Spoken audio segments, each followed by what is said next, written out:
अगर आप कीमोथेरेपी नहीं लेंगे तो क्या होता है, आइए जानते हैं। हेलो फ्रेंड्स, मेरा नाम डॉक्टर प्रवीण कुमार है। मैं कैंसर सर्जन हूँ। डाइजेस्टिव सिस्टम कैंसर्स और गायनेकोलॉजिकल कैंसर्स मेरा स्पेशलिटी है। दोस्तों, कीमोथेरेपी को लेकर हमने काफ़ी सारा डिस्कशन किया है। हमने ये डिस्कस किया है कि कीमोथेरेपी कब दिया जाता है, क्या सब पेशेंट्स में कीमोथेरेपी दिया जाएगा, सर्जरी से पहले कीमोथेरेपी क्यों होता है, सक्सेसफुल सर्जरी के बाद कीमोथेरेपी क्यों होता है, और ऐसे कई सारे कीमोथेरेपी रिलेटेड टॉपिक्स को हमने लेकर डिटेल में चर्चा किया है। मैं सुझाव देता हूं कि आप हमारे YouTube चैनल के जो कीमोथेरेपी का प्लेलिस्ट है इसको ज़रूर देखिए, ताकि आपको कीमोथेरेपी के ऊपर अच्छा नॉलेज मिले।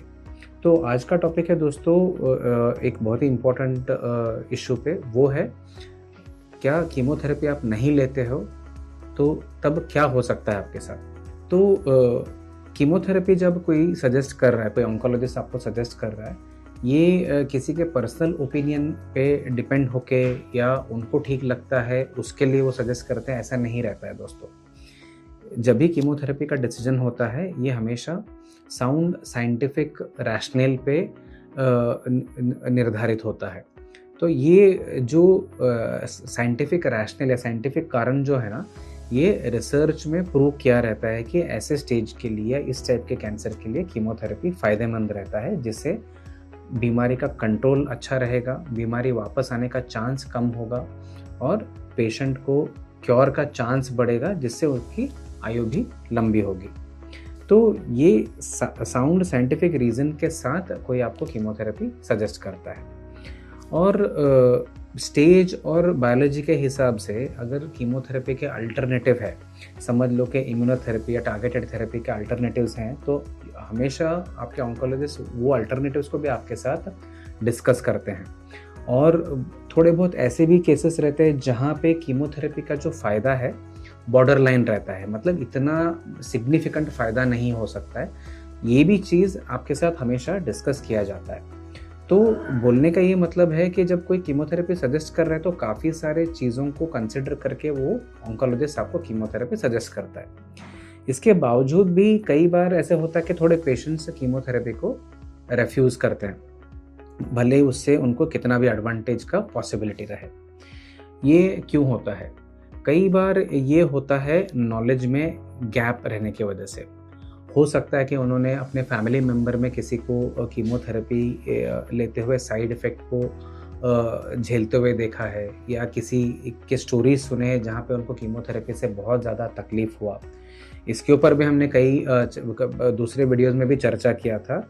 ऐसे सब जो स्टोरीज़ रहते हैं यहाँ पे वो पेशेंट ना ही जो कीमोथेरेपी से सफ़र कर रहा है, ना ही उसको मिला रहता है, ना ही उसके पास फर्स्ट हैंड इन्फॉर्मेशन रहता है, ना ही उसको ये पता रहता है कि सच में तकलीफ़ कीमो से हुआ था, क्या बीमारी की वजह से हो रहा था, इसका कोई भी नॉलेज नहीं रहता। बट ये आधे अधूरे नॉलेज से एक कीमोथेरेपी के प्रति उनका एक डर बैठ गया रहता है। तो इससे क्या होता है, जैसे ही उनके लाइफ में कीमोथेरेपी आता है तो इंसान डर जाता है, वो बोलता है कि नहीं, हमें कीमोथेरेपी नहीं करवाना है।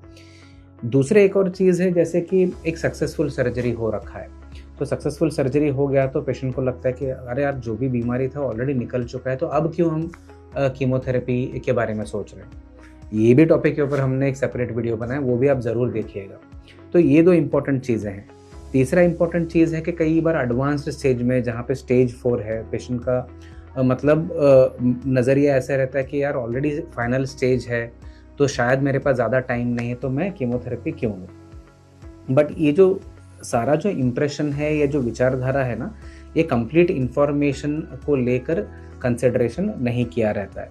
तो ये जो थिंकिंग में गैप है ना, इसको आपको हमेशा कंसिडरेशन में रखना चाहिए और इसके प्रति हमें कुछ करने के लिए सोचना चाहिए।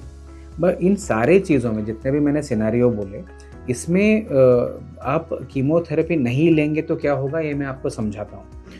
जब भी हमारा कीमोथेरेपी का सजेशन रहता है क्यूरेटिव स्टेज में, जहाँ पे बीमारी निकल सकता है या रेडिएशन से ट्रीट हो सकता है और क्योर पॉसिबल है, हमारा टारगेट ये रहता है कि हम क्योर के बारे में सोचें। जब बीमारी नॉन क्यूरेबल है तो हमारा मकसद रहता है कि बीमारी को कंट्रोल में रखें। और पेशेंट का हमेशा नज़रिया रहता है शॉर्ट टर्म का, जहाँ पे आप शॉर्ट टर्म में साइड इफ़ेक्ट के बारे में सोच रहे हो। या ऐसे कोई एडवर्स इवेंट्स के बारे में सोच रहे हो। जहाँ पे ऑन्कोलॉजिस्ट का व्यू पॉइंट रहता है कि लंबे समय लॉन्ग टर्म में क्योर कैसे हासिल हो या लॉन्ग टर्म में बीमारी के ऊपर कंट्रोल कैसे हासिल हो, हमारा नज़रिया उस तरफ ज़्यादा रहता है। तो दोनों के व्यू पॉइंट में जो है ना थोड़ा डिफरेंसेस रहते हैं। बट अभी कोई भी रीज़न से आप अगर कीमो नहीं ले रहे हो कोई भी स्टेज में, तो डेफिनेटली आपका बीमारी के ऊपर जो कंट्रोल है वो इन्फीरियर या कम क्वालिटी का रहेगा। बीमारी वापस आने का रिस्क आपका ज़्यादा रहेगा और जो लंबी आयु की आप आशा रख सकते थे कंप्लीट ट्रीटमेंट से, जहाँ पे कीमोथेरेपी भी इन्वॉल्व था, इसमें भी आपका कटौती हो सकता है। तो ये जब होता है दोस्तों कि सपोज़ आपने कीमोथेरेपी नहीं लिया और बीमारी जल्दी आ गया, तो क्या होगा कि ये गारंटी से कोई कह नहीं सकता कि सिर्फ एक जगह पे बीमारी वापस आएगा या जहाँ पे सर्जरी हुआ था वहाँ वापस आएगा क्या, या बहुत सारे जगह पे मेटास्टेसिस हो सकता है। तो ये बोलना हमेशा मुश्किल रहता है और ज़्यादातर हमने ये भी देखा है कि जो पेशेंट्स कीमोथेरेपी वगैरह चूज़ नहीं करते हैं वो रेगुलर फॉलोअप में भी आना नहीं चाहते हैं। तो इससे क्या होगा, हमारा जो बीमारी का जो कोर्स है, नेचुरल हिस्ट्री है, हम उसको भी ट्रैक नहीं कर पाते हैं। तो इसमें पेशेंट को हेल्थ वाइज साइड इफ़ेक्ट होना या इन्फीरियर रिजल्ट मिलना कॉमन हो जाता है।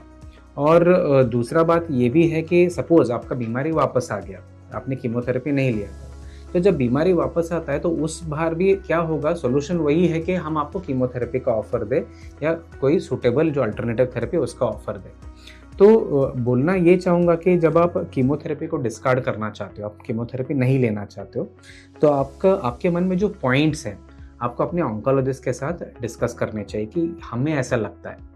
तो हो सकता है कि आपके ऑन्कोलॉजिस्ट अपने काउंटर पॉइंट्स दे के आपको कितना फ़ायदा होने वाला है उससे आपको तसल्ली मिले और आपका ओपिनियन बदल जाए और आप सोचें कि नहीं, ये जो बोल रहे हैं ठीक है और हमें कीमोथेरेपी शायद लेना चाहिए।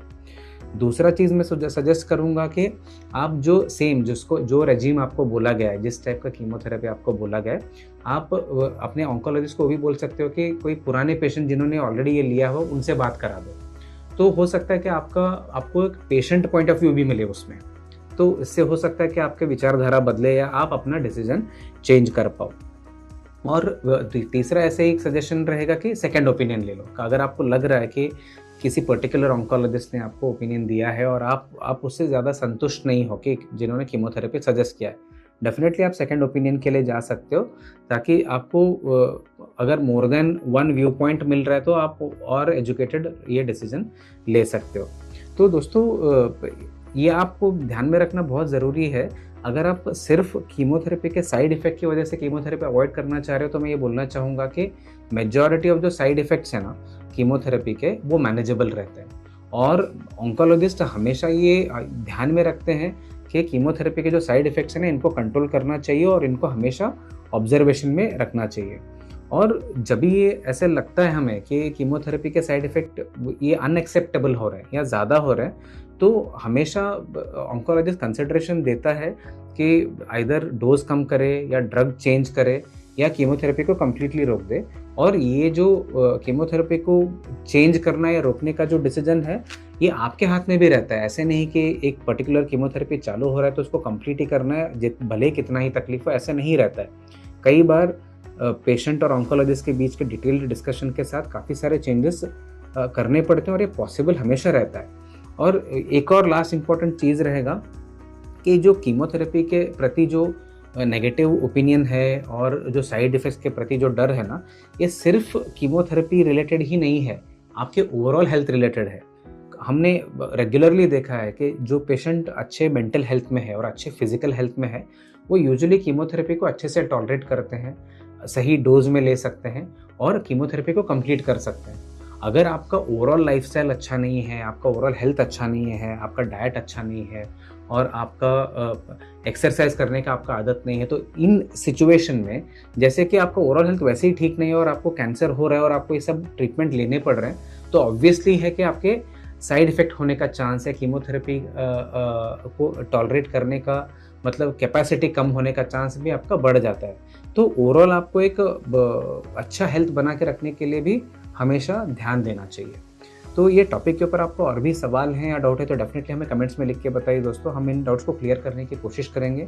कीमोथेरेपी या कैंसर रिलेटेड एडिशनल नॉलेज चाहिए तो मैं सुझाव दूंगा कि हमारे यूट्यूब चैनल को डेफिनेटली आप सब्सक्राइब कीजिएगा। Thank you very much.